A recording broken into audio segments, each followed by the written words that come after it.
ಪ್ರತಿಯೊಂದು aspirants recruitment ಯಾವಾಗ ಆಗುತ್ತೆ, ನೇಮಕಾತಿ ಯಾವಾಗ ಆಗುತ್ತೆ ಅಂತ ಹೇಳ್ಬಿಟ್ಟು ತುಂಬಾ ಮೆಸೇಜ್ ಕಾಲ್ಸ್ ಬರ್ತಾ ಇದೆ. ಎಲ್ರಿಗೂ ನಾನು ಒಂದ್ ಹೇಳಕ್ ಇಷ್ಟಪಡ್ತೀನಿ, ಏನಪ್ಪಾ ಅಂತಂದ್ರೆ ಎಲ್ರಿಗೂ ಈ ವರ್ಷ ನೆಕ್ಸ್ಟ್ 1 ಇಯರ್ ನೀವು ರೆಕ್ರೂಟ್ಮೆಂಟ್ ಆಗೇ ಆಗುತ್ತೆ, ಅದನ್ನ ನಾವು ಮಾಡಿಸ್ತೀವಿ. ಯಾಕೆ ಅಂತಂದ್ರೆ ನೀವು ಸೀರಿಯಸ್ ಆಗಿ ಇಷ್ಟು ವರ್ಷ ಏನ್ ಎಫರ್ಟ್ಸ್ ಹಾಕಿದಿರಾ, ಸುಮಾರು 4-5 ವರ್ಷ ಎಫರ್ಟ್ಸ್ ಹಾಕಿರ್ತೀರಾ.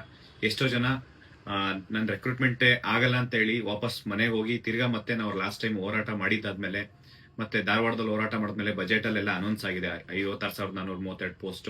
ಮತ್ತೆ ರೆಕ್ರೂಟ್ಮೆಂಟ್ ಸ್ಟಾರ್ಟ್ ಆಗುತ್ತೆ ಅಂತ ಹೇಳಿ ಎಷ್ಟೋ ಜನ ಸ್ಟೂಡೆಂಟ್ಸ್ ವಾಪಸ್ ಲೈಬ್ರರಿ ಬಂದು ಕುತ್ಕೊಂಡು ಓದ್ತಾ ಇದ್ರ. ನಾನು ನಿಮ್ಮೆಲ್ಲರಿಗೂ ಒಂದ್ ಹೇಳಕ್ ಇಷ್ಟಪಡ್ತೀನಿ, ಏನಂದ್ರೆ ನೀವೆಲ್ಲ ತುಂಬಾ ಸಿನ್ಸಿಯರ್ ಆಗಿ ಓದ್ಕೊಳ್ಳಿ. ಯಾಕೆಂದ್ರೆ ನೆಕ್ಸ್ಟ್ 1 ಇಯರ್ 100% ನಾವು ಎಲ್ಲಾ ಕಡೆಯಿಂದ ಪ್ರೆಷರ್ ಹಾಕಿ ಎಲ್ಲಾ ಸಂಘಟನೆಗಳನ್ನ, ರೈತ ಪರ ಸಂಘಟನೆ, ಕನ್ನಡ ಪರ ಸಂಘಟನೆಗಳನ್ನ ಎಲ್ಲಾರ್ಗು ಭೇಟಿ ಮಾಡಿ ನಾವು ಆದಷ್ಟು ಬೇಗ ನಾವು ಮತ್ತೊಮ್ಮೆ ನಾವು ಹೋರಾಟಕ್ಕೆ ಪ್ಲಾನ್ ಮಾಡ್ತಾ ಇದೀವಿ. ನಮ್ಮ ಹೋರಾಟ, ನಮ್ಮ ಬೇಡಿಕೆ ಏನಿದೆ, ಈಗ 56,432 ಪೋಸ್ಟ್ ಒಂದು ಇವೆಂಟ್ ಆಫ್ ಕ್ಯಾಲೆಂಡರ್ ಇರಬೇಕು. 8 ತಿಂಗಳದು ಒಂದು ಇವೆಂಟ್ ಆಫ್ ಕ್ಯಾಲೆಂಡರ್ ಇರಬೇಕು. ಮತ್ತೆ ಇದ್ರ ಜೊತೆಲಿ KPSC ಆಗಿರುವಂತ ಹಗರಣಗಳ ಮೇಲೆ CBI ತನಿಖೆ ಆಗಬೇಕು. ಇದನ್ನ ಸರ್ಕಾರ ಗಂಭೀರವಾಗಿ ತಗೊಂಡಿಲ್ಲ ಅಂತಂದ್ರೆ ಮುಂದಿನ ಹೋರಾಟ ಯಾವ ರೀತಿ ಇರುತ್ತೆ ಅಂತಂದ್ರೆ, ಸರ್ಕಾರ ಊಹೆ ಮಾಡ್ಕೊಳಕ್ಕಾಗಲ್ಲ.